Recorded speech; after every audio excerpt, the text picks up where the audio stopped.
KTO Radio présente À haute voix, la lecture intégrale des œuvres spirituelles majeures. Aujourd'hui, Augustin ou le Maître est là de Joseph Malègue.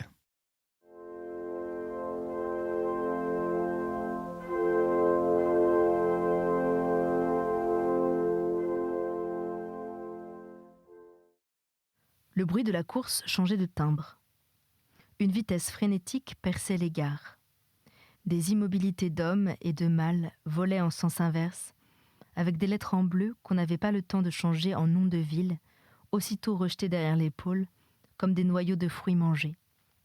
En face d'Augustin, son père, ayant fumé la dernière cigarette et jeté le papier jaune du Scarfaretti, étendait sous la banquette ses longues jambes, tandis que ses regards, traversant le plafond du wagon, fuyaient entre deux valises vers le ciel crépusculaire, Dieu savait où. Ils se taisaient tous deux, s'étant dit tout ce qu'ils pouvaient se dire, et l'habitude qu'ils avaient d'être ensemble nourrissait sans parole leur communauté d'âme. Toutes les variétés de l'espérance, de l'élation et du bonheur avaient peu à peu succombé au coup mutilé des sensations nouvelles, et même il ne restait de celles-ci que leur partie commune, l'élargissement et l'étrangeté. Paris fut là. Augustin, son père et leurs valises s'écoulèrent dans un fleuve humain, composé du ruissellement de tous ces hommes et de bien d'autres, sous les grands édifices de verre, de fonte et de nuit. Des gens savaient leur chemin dans ces remous, presque tous.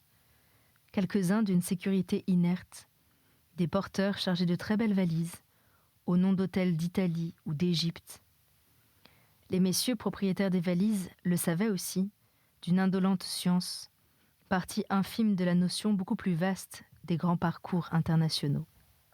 Des messieurs en par-dessus de voyage et une jeune fille de type anglo-saxon, blonde et de très grande taille, regardaient une locomotive immense qui poussait de grands sanglots métalliques à des intervalles mathématiquement égaux.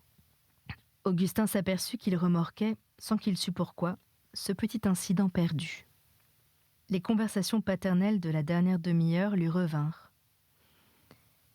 Si nous prenons la malle avec nous dans la voiture, c'est 40 sous et 5 de pourboire, et une demi-heure d'attente probablement. Si nous la donnons à Duchemin, c'est 50 sous et 6 de tramway. Nous prendrons la voiture. Le fiacre les mena au petit trot, sous une traditionnelle bruine, le long de boulevards sans nom, qu'on quitta pour des rues sombres et populaires. Aux maisons d'angle, des plaques bleues, peu lisibles, épaississaient l'étrangeté des sites par les éclaircissements eux-mêmes obscurs. Monsieur Méridier ne manquait pas d'offrir quelques identifications ténébreuses qui, la minute d'après, renforçaient l'anonymat de Paris. Le fiacre longeait des maisons jaune-brun, d'une odeur de misère, des marchands de vin, des boutiques de légumes et des boucheries fermées. Ils furent arrêtés par un embarras de camions et de baladeuses. De tristes passants rapides les frôlaient. Un vieil homme pris de vin, en blouse blanchâtre, eut le temps de développer, juste contre leurs roues, des réflexions pâteuses. Augustin entendit « Tout ça, c'est problème. Ce qu'on étudiait, ils savent. Moi, je sais pas. » Ce détail perdu dans la pauvreté des très grandes villes resta longtemps épinglé à ses premiers souvenirs de Paris. Ils s'évadèrent par des rues fort désertes, coupées d'embranchements moins peuplés encore, creusées à travers de véritables solitudes monastiques. Une vie multiple et ancienne leur soufflait des possibilités innombrables et austères et sans bonheur. « Ah, dit le père, voici le Panthéon. » Il formait dans le ciel une tache mate, haute et ronde, qui semblait une variété de la nuit. On entrevoyait des édifices d'un curieux Moyen-Âge, derrière des murailles aveugles. Le fiacre s'arrêta. Ouverte, la porte cochère montra un jardin à perspective courte, avec des colonnes en fonte et un jet d'eau sur la pelouse de droite. Un bec de gaz d'avant au air sifflait dans une lanterne, au centre d'ondes successives de jaune et de nuit. Un homme, en bourgeron bleu, traîna la malle et dit « Pour quelle classe ? Première supérieure préparatoire ? Monsieur le proviseur reçoit demain toute la journée. Venez plutôt le matin. Venez plutôt vers 8 heures. » Après ces précisions concentriques, il cracha, reçut 20 sous et ferma la porte. Augustin et son père reprirent la valise et la portèrent à un petit hôtel sordide que le professeur avait occupé pendant son année de bourse d'agrégation. « Elle n'est pas trop lourde, papa ? Nous l'avons allégée de nos repas, comme dans la vie d'Ésope. » Toutes les traîtrises que recèlent les actes de débarquer, de prendre une voiture, de calculer les pourboires, de décharger malles et valises s'étant laissées désarmer, et toute angoisse apaisée, Augustin eut conscience d'une légèreté heureuse dans la démarche de son père. Paris lui offrait une acceptation de sa personne qui allait presque jusqu'à l'accueil. Et il se laissait glisser de nouveau sur les pentes de l'avenir. La rue, droite et large, ruisselait de lumière. L'enfant reprenait le sentiment de ses puissances et de quelque chose comme une solitude, comme le chaos bariolé des premières foules. Il pleuvait tout à fait, de cette sorte de pluie qui glisse sur le vernis et la soie du bonheur, sans parvenir à les mouiller. Des phrases 100 fois dites réapparaissaient, par pure monotonie de joie. « En latin et grec, tu es très au point. Les raffinements viendront tout seuls. » En français et philosophie, la maturité est question de temps, que les efforts hâtent peu, pourvu bien entendu qu'on ait le don qui ne t'a pas été refusé. Et l'on verra ce que l'on verra. Ainsi il s'en allait sous l'averse douce et dorée. Ils dînèrent dans un petit restaurant du boulevard Saint-Michel, d'éclairage étincelant et de prix minime, confondant confort et clinquant par désarmement devant la vie. Désarmement inégal, radical et de naissance chez le professeur, dont le métier ne faisait qu'imiter l'âme, provisoire chez Augustin, et qui céderait sous des poussées venues de plus loin, d'un autre canton de sa race. Le garçon enroué, cordial et boutonneux, portait des plaques de pelade dans ses moustaches. « Voilà, dit-il, en les plaçant contre le vitrage. C'est le meilleur endroit pour voir les dames. » Ils choisirent un potage vermicelle, un merlan frit, hésitèrent entre une longe de veau marengo au cèpe et du poulet cresson. D'autres noms de mets magnifiques sur la carte violette, tirée à la gélatine, imitaient la poésie des inscriptions illisibles.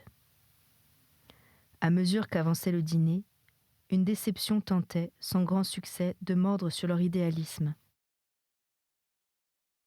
Les noms étaient peut-être les mêmes que pour la cuisine maternelle, plus prétentieux seulement. Mais la substance de ce que l'on mangeait, l'honnête, succulente et généreuse substance de mouton gras et de feu de bois, un simple reflet d'elle-même la remplaçait. Un pur rien, une saveur négative, un goût de carton-pâte, qu'une traîtresse tranche mince leur abandonnait sur la langue en mourant. Ils s'accordèrent en fin de repas une glace vanille qui sentait l'eau. Paris roulait au verso des vitrages, derrière l'écran des rideaux au crochet et des plantes vertes.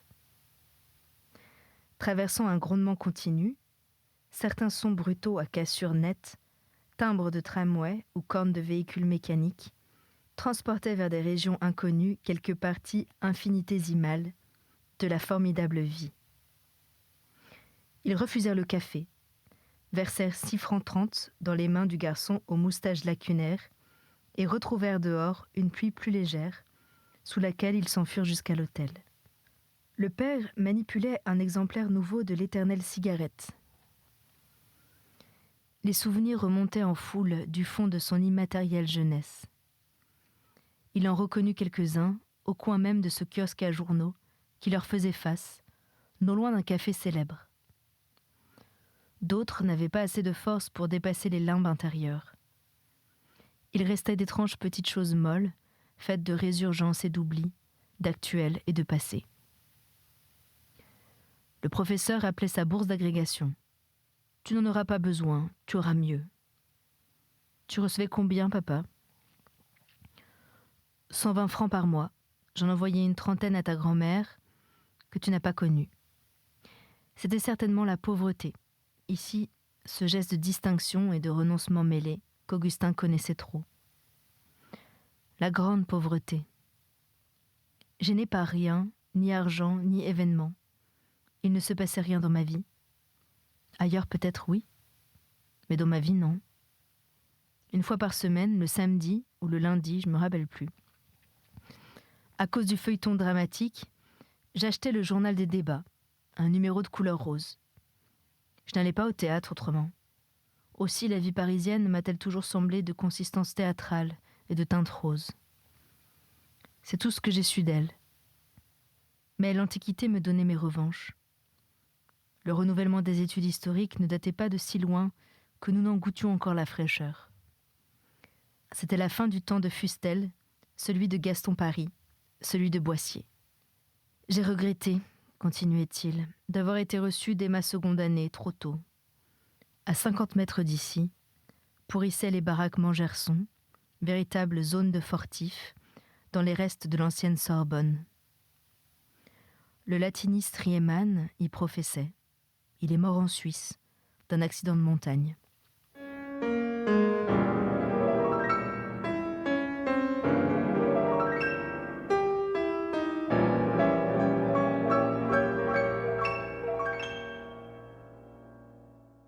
Ce n'est pas une mort de latiniste.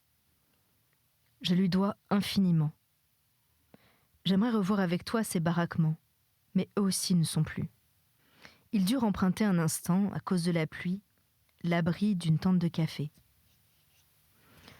Augustin pénétrait ainsi l'âme de son père, y retrouvant sous toute la culture ultérieure le fond triste et délicat. « Je suis injuste, continuait M. Méridier.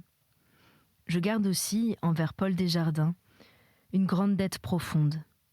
Mais je ne sais pourquoi, ce soir, je préfère mon passé classique. » La même intuition leur vint à tous deux. Le père l'exprima, parce qu'il est le seul que nous ayons partagé. Mais il mêla les matières où se jouaient ses souvenirs et sa rêverie.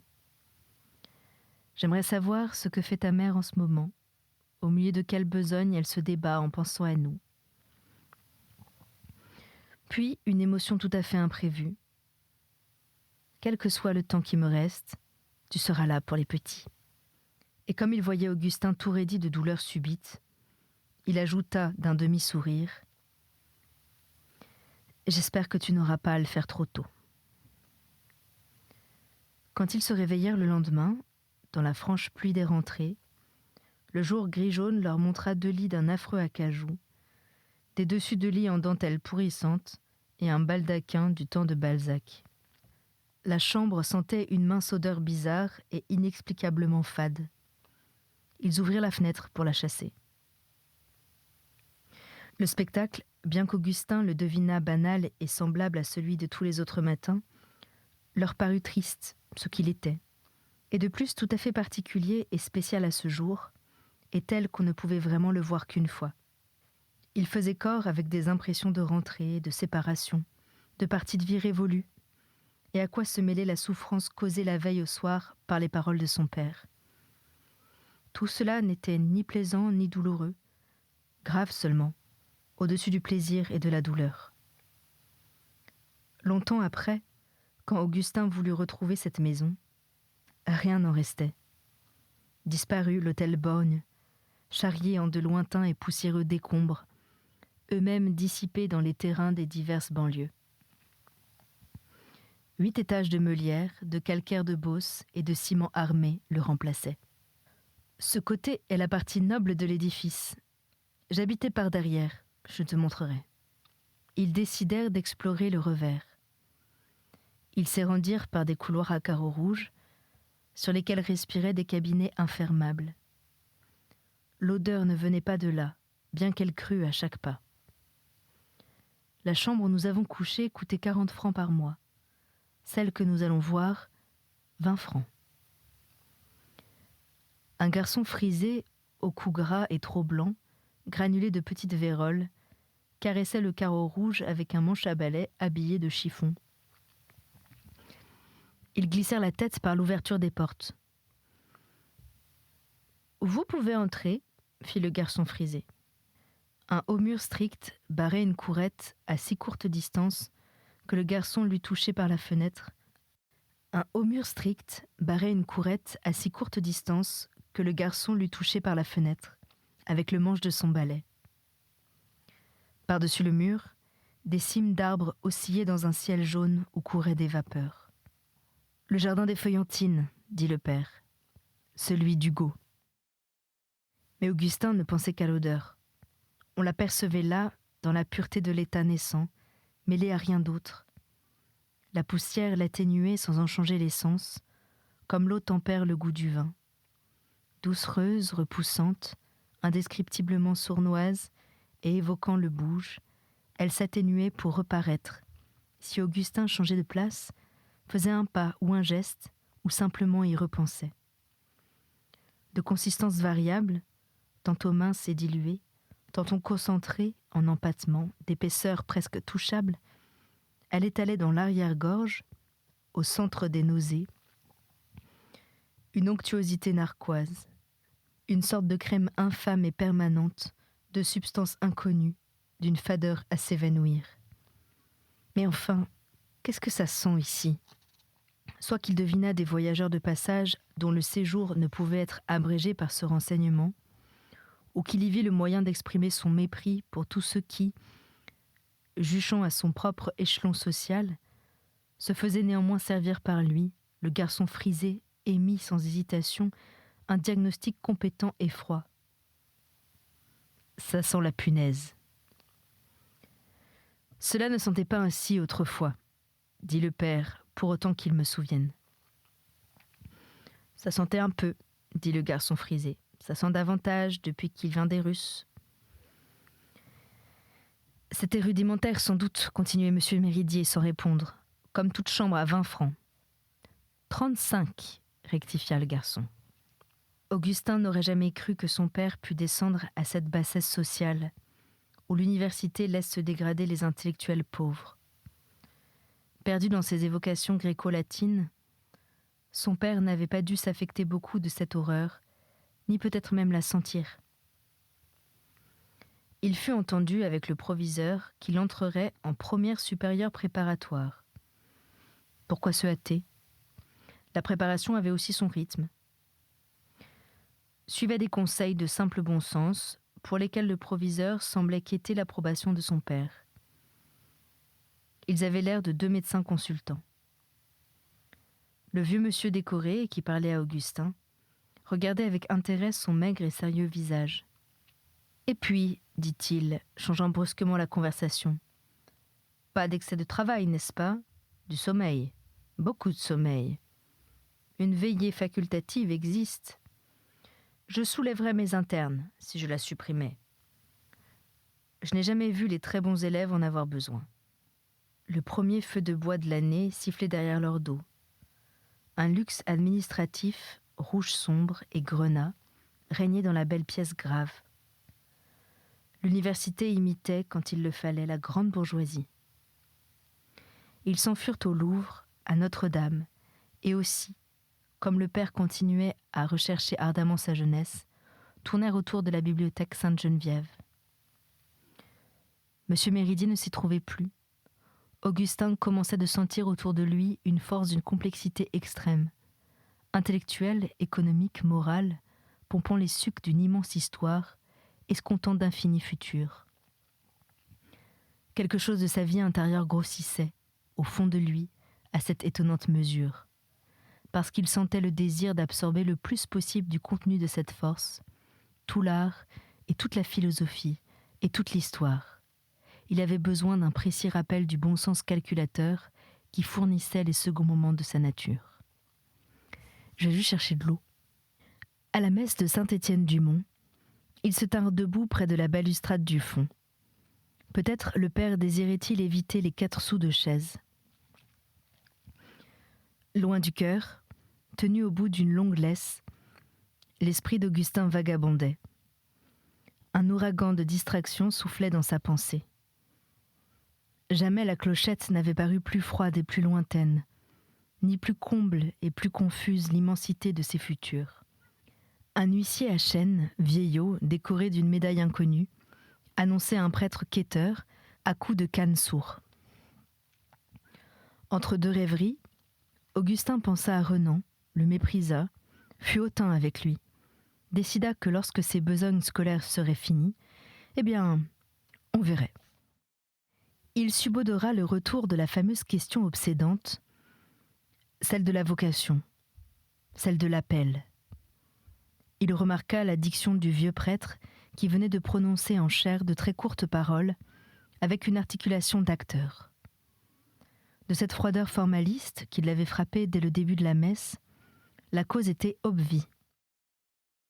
Un très subtil parfum janséniste fumait sous ses voûtes depuis 300 ans. À l'élévation, il se mit à genoux, à même les dalles. Quelques remords, un recueillement tardif, l'idée d'un temps perdu à rattraper, le saisirent et, encore une fois, l'inquiétude de l'appel. Il lui sembla impossible que Dieu voulût l'arracher au légitime attrait de cette force infinie qui le sollicitait. Le devoir était de vivre dans le présent jusqu'à ce que tout fût clair. Dieu ne se réfractait-il point dans l'œuvre de Dieu ? Son père rêvait, debout, un petit sourire sur sa figure fine. Son âme revenue peut-être au temps de l'action morale et de Paul Desjardins.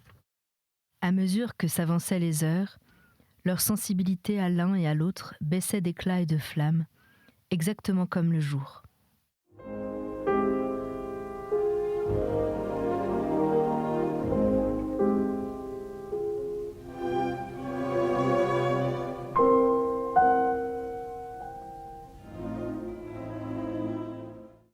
Augustin devait dîner le soir au lycée pour épargner le prix du repas. Ils allèrent, avant cette rentrée, payer l'hôtel.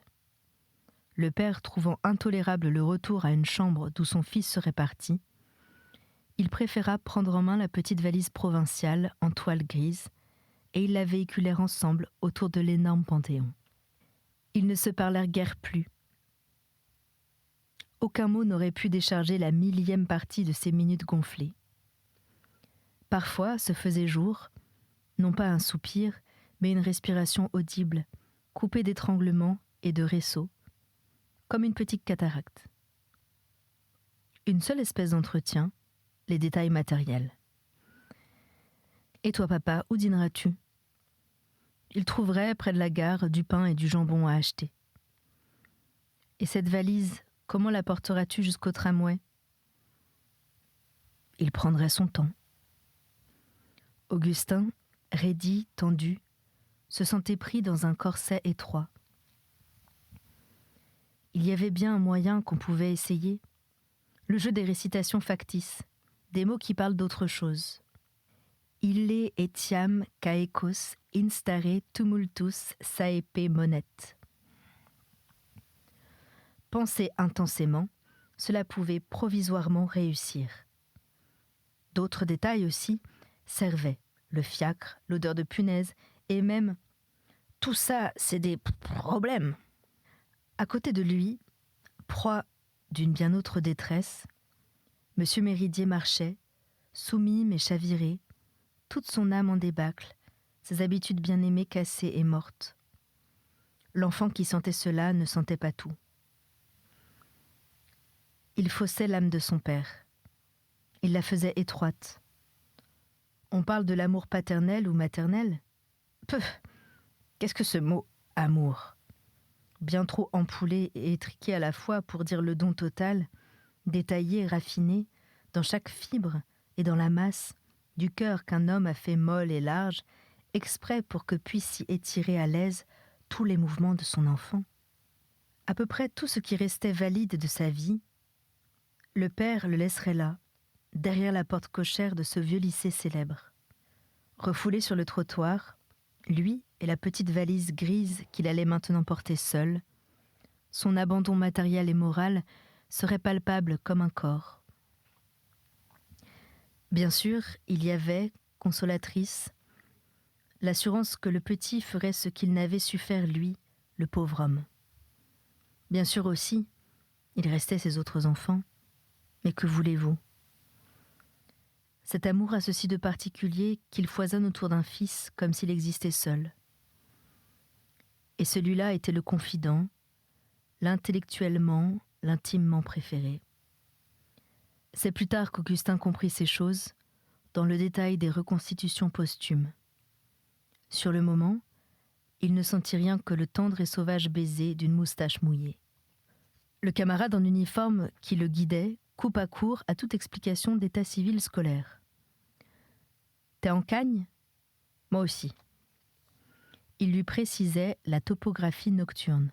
« Ça, c'est la cour Grand A, c'est notre cour. » Il dardait sur lui les charbons luisants cachés dans ses yeux à chaque bec de gaz rencontré. « Comment t'appelles-tu » finit-il par demander. Puis, sur sa réponse et l'indication de son ancien lycée, « Ah, c'est toi le prix de philo !» Ainsi, la vie de camaraderie, rude et insentimentale, dévora les restes de l'adieu. L'étude lâchait des hurlements par toutes ses fissures. Le nouveau venu y plongea en nageur. Augustin ne fit qu'ajouter un garçon long et maigre à la série des isolés sur la fange de cette houle. Le chemin du dortoir lui montra 1 heure plus tard d'autres corridors en pierre de taille, une autre cour dont il ne sut si elle était aussi dédiée à quelque majuscule, et ce même papillotement de gaz jaune que chaque tournant d'escalier passait au suivant comme pour un jeu. Dès qu'il connut l'horaire des classes, Augustin répartit son temps avec la joie de nouveaux mariés plaçant leurs meubles. L'immense travail ne lui avait jamais paru plus fraternel. Chez son père, il n'était que la meilleure partie de lui-même. Ici, il absorbait sa vie tout entière. Il était sa respiration, sa nourriture, ses amours. Augustin se languissait loin de lui.